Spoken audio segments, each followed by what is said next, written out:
Question is from NEET 2018 question paper. Question describes the two cases. First case, electron move in opposite to the direction of uniform electric field from rest. And in second case, the proton travels in the direction of uniform electric field from rest.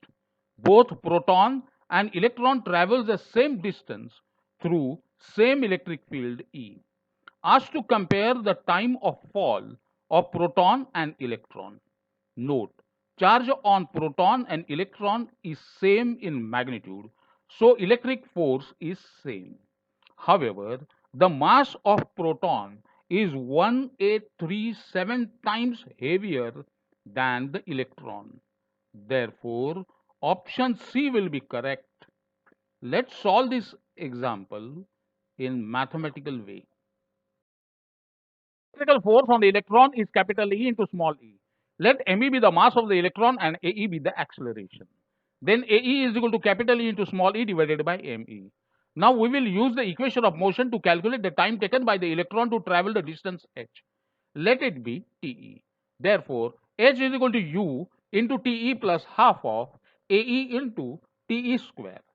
Here, U is the initial velocity. We will mark this equation as 1. Similarly, we get acceleration of proton as AP is equal to capital E into small e divided by MP. The equation of motion of the proton is h is equal to U into TP plus half of AP into TP square. Here, TP is the time taken by the proton. We will mark this as equation number 2. Since the LHS of both the equation 1 and 2 is same, so RHS can be equated. We have equated the RHS of equation number 1 and 2 and substitute the value of U is equal to 0. It is given.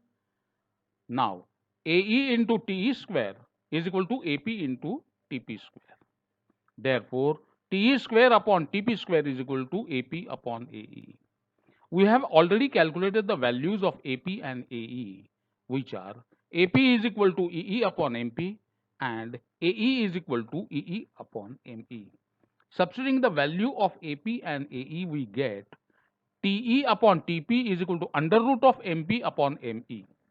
Now, MP upon ME is approximately equal to 1837, which is far greater than 1. Therefore, TE upon TP is far greater than 1, imply that TE is far greater than TP or TP is far lesser than TE. Option C is correct.